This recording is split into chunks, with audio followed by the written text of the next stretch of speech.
Imagine you're 6, 7 years old. I don't know, I can't remember. Small little child, okay? You're going to watch a movie with a friend. They want to see Alvin and the Chipmunks. You are about to screech in annoying child delight because you love that movie. It has been so long since you've seen that movie. You remember watching it when you were a lot younger and being so obsessed with it and going home and looking up a certain scene on YouTube, this musical number, and watching that over and over and over and over and over and over again. So it was such a classic, a great movie, right? You're about to tell everybody how you've always loved it. When you overhear that this is in fact a new movie you're about to go see, that Alvin and the Chipmunks is new. So obviously you're mistaken. You're wrong. That memory is incorrect. You ignore it. Don't say anything. You go see said movie, and it's good. Get out! I'm waiting for the ring cycle. It's not what you remember. No, it's not what you remember. You let it go. Then, years later, Alvin and the Chipmunks becomes topical again, right? The sequel, Chipwrecked, has just come out. People are talking about it again, and you are flooded with these memories of the other movie you saw that you thought was Alvin and the Chipmunks. Hot air balloon rides, they're jewelry thieves, they're criminals, I think. You bring it up to a friend. You like, hey, do you remember the fully animated Alvin and the Chipmunks movie where they commit crime? And no one knows what you're talking about, which is devastating. You probably just made that movie up. That imaginary scenario is my life. Was my life. Was. Anyway, I finally found this movie. I'm gonna make it not just my problem, but yours also. My light died. Apparently, when it was on the charger all morning, it wasn't charging. So we are gonna use natural light today. I hope that works. Let's watch the Chipmunk Adventure from 1987 because this was a real movie and I didn't make it up. I strongly believe this movie should have never faded from the Rolodex of movies that we show our children. Well, give or take some scenes. Dave already parents the Chipmunks in the opening. There's no backstory that I need to fill you in on. There's no how did he obtain these chipmunks? How did he come to love and adore them? They're already his kids. They're helping him pack for his business trip to Europe. They can't go with him because it's a business trip. Is in Paris, Alvin. You see? I don't even know where the Louvre is. Please, take me with you, Dave. So, he's hired Miss Miller, their babysitter they don't love, but they know her, to watch them instead. She does not seem to be the brightest bulb in the box. Dave! Boys! We're up here! Hello! A little obnoxious, not very aware. So Dave gets out of there, right? He's packing last minute, like throwing stuff in his suitcase as his taxi pulls up. And your tickets! Thanks, Simon. Adults being poor planners in this movie, consistent. It's pretty much the entire movie. Dave, Europe. Alvin, Simon, and Theodore are a little sad they've been left here. Alvin mostly. He wants to see the world. He wants to travel. He needs to be cultured. To remedy this, he is playing Around the World in 30 Days, the hot air balloon racing game, in a diner with the Chipettes. Brittany, Jeanette, Eleanor, they're all there. They're all friends. They all know each other. They're all at the diner. At the same diner are these jewelry thieves. Claudia and Klaus, they're siblings, and Claudia's dog Sophie. Pretty important if you ask me. Now, I love these villains. They're so gaudy. They are so campy. Sophie, we need someone new. They are so dramatic and annoying and shrill. Love it. They're annoyed because they can hear these annoying chipmunks, playing Around the World in 30 Days while they're talking about how they need to smuggle their gems, right? They need gems smuggled. Their usual fences are too suspicious because there's a rival, right? Jamal. Jamal has intercepted their plans before, stolen diamonds that they were trying to fence. Last year, Jamal robbed us of $3 million worth of priceless, precious, gorgeous, spectacular, today for gems! And all their usual fences Jamal knows. The game Around the World in 30 Days. It's getting pretty intense. Alvin crashes. He says it's a technicality. You know, he tried to take a shortcut over Fiji and it messed up. No! In real life, he would win. Claudia overhears this, and she's like, Klaus, are you thinking what I'm thinking? These chipmunk children would be perfect fences, that we tell them it's a race, but they're really smuggling diamonds for us? Which one of you really would win a race around the world? I would. Make them think it's like a wager, spur of the moment. We'll actually fund your race around the world. Let's see who'd win. So the thieves tell them it's just a race here and back. I don't love how the thieves flirt with the children. A bet like this would add a little excitement to our lives. Well, I'm game. Me too. It happens a lot. Inappropriate behavior towards the children. But then I did think they're chipmunks, right? And if I see any animal, I'm like, oh, that's adorable. I love you. You're so precious. I would kidnap you if I could. It doesn't matter. I'd do it to an elephant if it walked up to me. But not in a flirty way. So I guess it's not, it's always in a flirty way in this movie. It's very odd. I think if they could talk to me, the animals could talk back, I wouldn't baby them as much. Like, I'd be more respectful. Okay, I'm not going to go into debating the moral implications of how the chipmunks are being spoken to. We're moving on. Just blanket statement, there's way too much adult-child flirting in this movie for my comfort. I would say any is too much. Simon has qualms because he's Simon. He's a smart one. I mean, I don't think it should just be the smart one that has questions and hesitancy about this. Now, I know every sibling being a different trait is a classic trope. Alvin, the leader, Simon's the book smart one, Theodore's innocent and nice and eats. Same dynamic with the Chipettes. I mean, think series of unfortunate events. Classic, great books, my childhood favorite books, favorite movie. Klaus in that series is the book smart one. And his sister Violet invents stuff, and the younger one bites people. In that dynamic, I don't think it would just be Klaus that would go, hey. Even the baby who bites people would be like, I have questions also. I'm saying it doesn't take a book smart person to say, this is hinky. But alas, what do I know? Who am I to judge? Maybe chipmunks are just less dimensional. Or maybe I shouldn't be questioning kid movie logic. Simon kind of reserves himself. He doesn't want any part of it. So Alvin has to get Theodore to help him. He bribes Theodore with candy to make the tape recorder tell Miss Miller Dave wanted the kids to come visit him in Europe. Is the tape recorder ready? I think so. How they explain to the babysitter that they're going to be gone is the Dave called. The tape recorder tells Miss Miller, it's Dave. I would like my kids to come see me in Europe, please and thank you. We're going to fly out. Bye. Meet me in Europe. Here. No explanation for how the Chipettes get permission to show up at these rich strangers' houses and fly around the world. And the rules for how they're fencing the diamonds without the kids knowing. Everyone got a bunch of dolls. Both teams must deposit one doll at 12 different locations. You will be given the opposing team's doll to verify you were there. Are you with me? Like, okay, team one, the boys. They have a bunch of dolls that look like them. Those are filled with the stolen diamonds. They will get to their check marks, drop the dolls to, at a location, to a specific person, and pick up a different doll that looks like the girls' team. That's verification that they went to where they said they were. But those dolls, the ones of the girls, are filled with money. So they have exchanged the stolen gems for money. It is the opposite for the girls. They are leaving stolen gems in dolls that look like them and finding the doll that looks like the boys that's filled with money. They don't know about the money and the gems. Stolen diamonds exchanged for cash. To them, it's just proof that they went to their checkmark. Simon warns the girls before takeoff that their pathway seems to have a hurricane. Don't take the easterly route.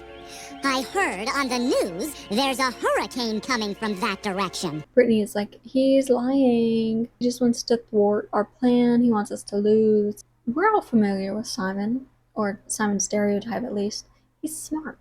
He's not deceitful. He's not lying. Simon is also begging everyone to reconsider. No one listens. I begged you to call this off. Don't listen to him, Klaus. We're thrilled to be going. They don't know how to fly these things, by the way. Better get it, Simon! Why didn't I think of that? Do you know how to work this thing, Simon? These rich sibling criminals could have given the kids a hot air balloon driver and let the kids pick the route. No. Or at least train the 10-minute quick. No. No, nothing like that. They say, hey, chipmunks, fly these hot air balloons with my stolen diamonds and hope for the best. This is not the behavior of people that are afraid of a rival or worried about stolen gems. I've seen movies. I know the stakes of crime, so I'll say it. I'll be brave. I'll be the one to admit it. These criminals are not smart. Their plans suck. Like, this is objectively not a good plan at all. This is the last thing I would do as a smuggler. Like, the last thing. These children are amateur hot air balloon flyers and even less experienced in crime. They're useless. And you see the girls, once they get a hold of how to fly the hot air balloon, I guess that only takes 2 seconds, start to float toward hurricane-y looking skies. And Brittany still does not believe that could be a hurricane. Not only can they not fly hot air balloons, are they not experienced in crime, they also don't understand the sky. Well, what could go wrong? It's not over yet, Claudia. What could go wrong? What could go wrong? Hey, babe. Claudia, are we talking about the same plan? Because 10 million things that could go wrong. Just off the dome, first thing is they can't fly the hot air balloons. Already happened. Already gone wrong. Anyway, their butler, Claudia and Klaus's butler, their assistant, Mario, he's listening in. She's on the phone to her criminal friend. Hey, the diamonds are on the way. This is where the boys are headed. Mario is listening in, and he's reporting back to Jamal. What did you find out? The girl's first stop is a Bermuda.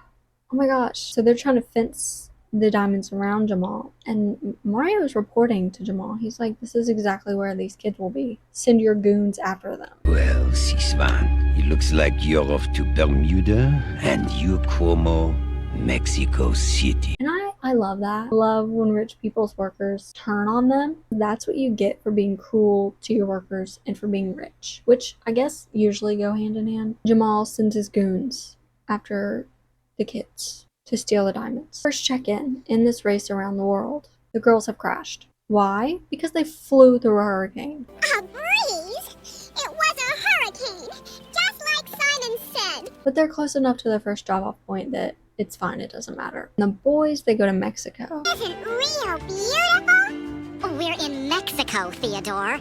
Oh, and that's what I mean. They're fine. They make their drop. There's even a little fiesta going on that they get involved in. I like your lips. And I like your eyes. What they don't see, but we see, is one of Jamal's goons chasing after them trying to get the doll. It doesn't work.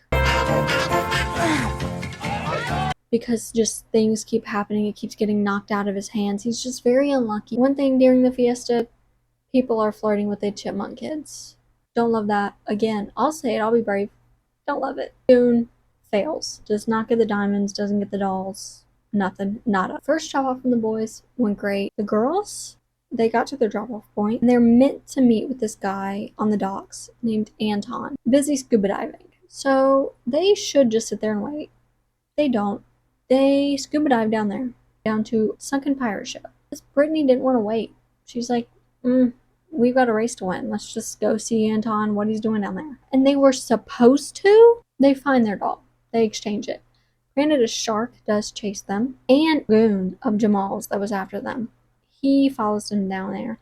And the shark chases him down. Chases him off, so they don't even notice that he was there. However, it does get Brittany, but apparently its mouth isn't big enough to eat a chipmunk child. So the scuba gear gets caught in his mouth, and she swims away without it. And they're fine, they're safe. It went great, it went swimmingly. Both teams have had a first successful drop and have no idea they're being chased. There's a montage of a bunch of other drops that they make. They're having fun traveling. They're seeing sights and enjoying local stuff and having a ball. In forests, countrysides, living it up. They're seeing the world, having the time of their lives, not even noticing because these henchmen are so bad at their jobs. How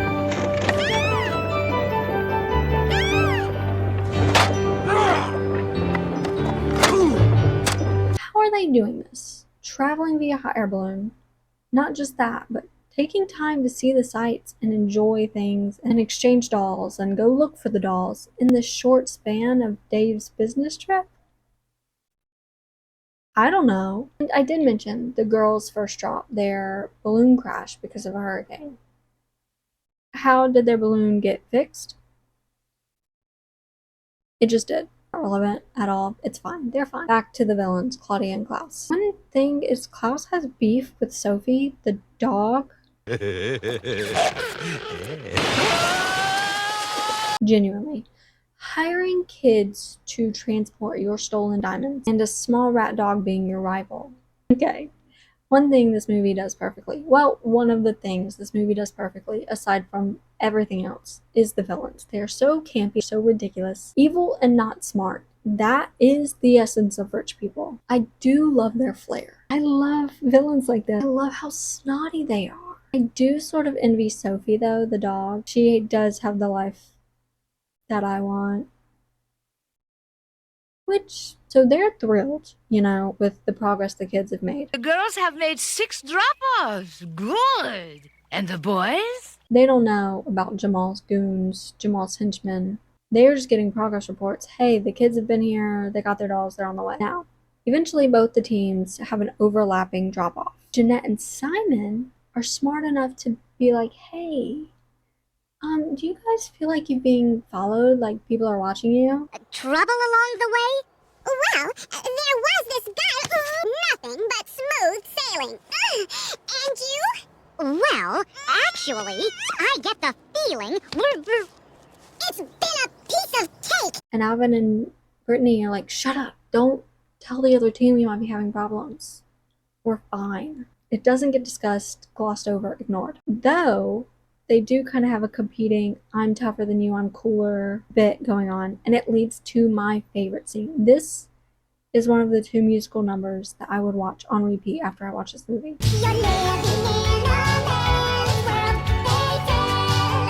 Obsessed with the song. It's like top tier, amazing. Is it as good as I remember? Yes, even better. Dave does think that he sees them. It couldn't be. The boys wouldn't. Would they? Could have sworn the boys wouldn't. Would they? Hey man, yeah, they would. Most certainly they would. Now Dave, he's not an incompetent parent. He calls Miss Miller, but like I told you, Miss Miller is incompetent. Not very smart, so there's kind of a disconnect. She doesn't understand that the kids aren't with them. I just called to see if everything was all right. Everything's fine, David. Well, give the boys my love. Why don't you give them your love? Well, are they available? Available for what? He verifies the boys are okay, but there is a miscommunication that leads to that verification. He does think that they're home and safe and fine. But Jamal, he has had it, right? His henchmen, they keep messing up, going after these kids and stealing diamonds. He's like, you suck as goons, you're terrible henchmen. How can you not grab a chipmunk, grab a diamond? They're standing right in front of you. Grab them. Grab them. How do you keep messing it up? Diamonds and dolls. Steal them. And they're like, oh, it's kind of hard. Sometimes we fall down. He wants to hire scarier, tougher people. You fail me. I can see I need bigger, tougher men to handle this job. Because he's like, how do you keep messing up? Which is such a good question. I was head Jamal guy, and my goons couldn't kidnap chipmunk children and their diamonds. You literally messed up your job because you hit your head. Hello? Get rid of them. The girls are in Egypt when the tougher henchmen arrive. They're a lot more forceful. They hook little grappling hooks onto their hot air balloon. The girls do get away from them, like just throw clothes at them. So these tougher, scarier goons aren't good either. But the girls crash land, and that's how the henchmen get them. They kidnap them. They kidnap them. They chipmunk nap them. Chipnap them.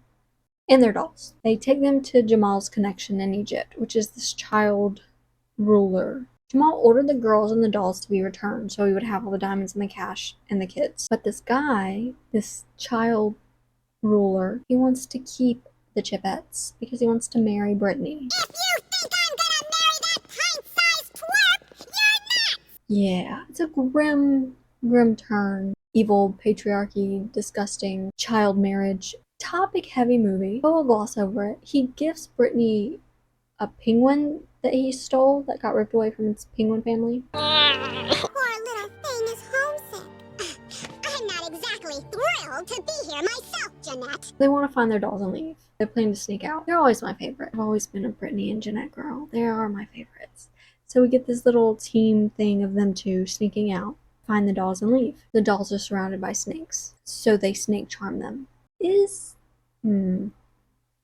We are both adults. We know this 1987 movie is culturally insensitive, and just because you put on attire from an Egyptian ceremony doesn't mean you automatically know how to snake charm, and it doesn't mean people walk around singing to charm snakes. Happens. We're adults, we know this. I'm not gonna sit here and the whole thing is not gonna be, this movie doesn't know how to handle cultural differences and didn't show their travel in the best light. So that is their not putting it on the back burner. It's very on front lines criticism. I unfortunately was obsessed with this song as a kid.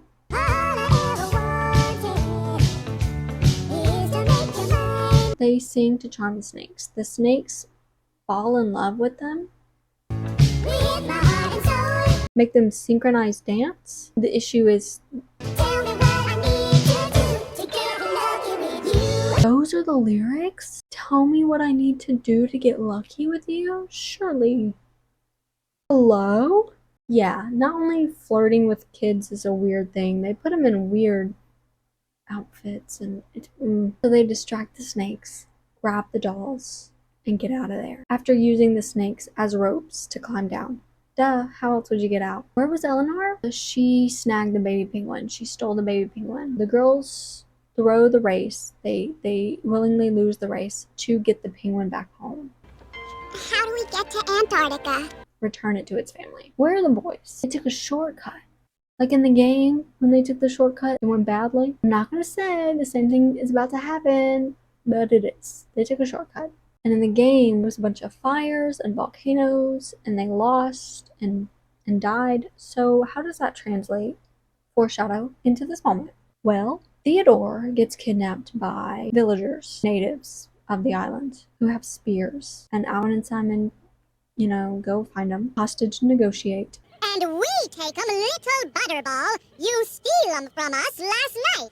How about it? But they also get taken. Brilliant negotiating, Alvin. Okay, more cultural insensitivity. Again, we know it's not accurate. They're idolizing Theodore. He's our god, and you two have to be his slaves. While Alvin and Simon are being Theodore's slaves, they're out foraging for mushrooms early in the morning, which is fair. If my siblings were forced to be my slaves, I'd definitely make them go get me mushrooms at 3 in the morning. That would be first on the list. That is done very well. That's exactly what I would do. Go get me a portobello mushroom right now. Anyway, while they're foraging for the mushrooms, they stumble upon a cave. And Simon is like, there's ancient hieroglyphics in here, and I can read them. How? I don't know. He's the book smart one. Apparently because you've read a science book, you can translate any language ever. I watch history videos. I like to learn. Does that mean if you throw me in a cave with a bunch of hieroglyphics, I would be able to translate them for you? I mean, I think so. Yes, actually. Never mind. I have no questions about Simon being able to do this anymore. They find out, like we all suspected. I got it reversed. It says, sacrifice the Prince of Plenty on the full moon. They're gonna sacrifice their god. Do they save him? No. They also get roped into it, and they're all getting sacrificed. You mean over our dead bodies? Back to the girls who threw the race to go return the penguin. Claudia, she gets a call. They're like, hey, lady, your Chipettes have gone off course. Very far off course, like Antarctica. She thinks this means they found out about the diamonds and the whole operation, She sends the people that have been watching them to attack. Now, they were following the hot air balloon in a helicopter. We better call Miss Firstine. Why did they have to fly off to report to Claudia? Why couldn't they just immediately fly the helicopter down to the hot air balloon and get the girls and the dolls? I don't know. They left and came back. So the girls had time to get down in Antarctica, find the penguin family, return the penguin, and as they're leaving, the evil henchmen get down there. Don't worry, out of solidarity, the penguin's family pelted the evil people with snowballs. The girls get away. Now in the struggle of the girls trying to get away from the henchmen initially, one of the dolls got ripped, and Jeanette sees all the diamonds and the money, and she's like, oh, we're in danger. This whole race was just to get us to deliver these diamonds. And if we're in danger, the boys must be in danger too. We've got to find them. So that means the boys probably are too. Let's go save them. Which is perfect timing because the boys are about to be sacrificed. However, they did get this prolonged because Alvin offered to sing the natives' favorite song. And everyone's singing and dancing and getting distracted. Fires are breaking out. Everyone's distracted and havoc is being wreaked. One thing, he tied the dolls to the post. Like they're going to sacrifice the kids and the dolls. Which at first I was like, that's kind of funny. But it makes sense to me. The dolls look like them. If I followed an ancient prophecy and it was to sacrifice this guy, and then I saw he was carrying many versions of himself, I'd be like, yeah, throw those things in there too. It'll up our chances of the sacrifice working. I get that. All the distractions, all the havoc being wreaked, it causes a lot of commotion. The girls spot it when they're flying in. Because of all the distractions, they can easily just snag them and leave. Bully, bully, bully. Everyone's okay. You know how I keep saying Jamal's henchmen? It's not alluded to that he's a rival. It states that he's a rival. He's not a rival criminal. He's Interpol. Our men have spotted them. They should be landing at the airport. I'll meet you there, Inspector. That's right. It's Agent Jamal. Mario has been reporting to Interpol. I was still calling them goons and I meant it. It does make more sense now that they're cops, that they were that useless and they had no problem letting kids continue to be in danger. Anyway, Jamal. Agent Jamal from Interpol. He's getting information from Mario that everybody's going to be at the airport. But she does figure it out. She hears a click on the phone line, and she's like, oh, someone's listening in. Snags Mario. We'll take you to the airport, Mario. The Chipmunks and the Chipettes are all flying home. Klaus and Claudia, shocker, are not super thrilled when the kids are like, hey, we figured out your evil plan. We knew what you were doing with the gems and the dolls and the money. We know all about the diamonds. And we won't help you. When they go after the Chipmunk kids, Simon opens the garbage hatch of the plane, which I'm sure exists. It falls all over Claudia and Klaus, and the Chipmunks and Chipettes can get away. So there's a huge chase scene around the airport. They're trying to get the kids are trying to get away. They run into each other, they run around, they scurry around. You know the chase scene in a movie, in a show. It's like Scooby-Doo running away from the villain scene. And eventually Klaus and Claudia are like, this isn't gonna work. We're causing too much of a commotion. So they lie to the kids. They're like, hey, we kidnapped your babysitter. We kidnapped Miss Miller. And if you ever want to see her again, you'll get in this car. If you ever want to see your babysitter again. Alvin? They lied to them. She's fine. So they get them in the car. And Dave, who also had been flying in, sees his kids getting kidnapped in the back of a car. And he runs into the Interpol agent. Well, on accident. He's screaming like, hey, somebody save my kids. Chase after the Chipmunks in the car. They get thwarted several times. Claudia and Klaus get away with the kids that they've kidnapped. Chipmunk napped. That they have acquired. That they have in the car. Now, Miss Miller was on her way to pick up Dave from said airport. And like I have said, incompetent, does not pay attention to anything.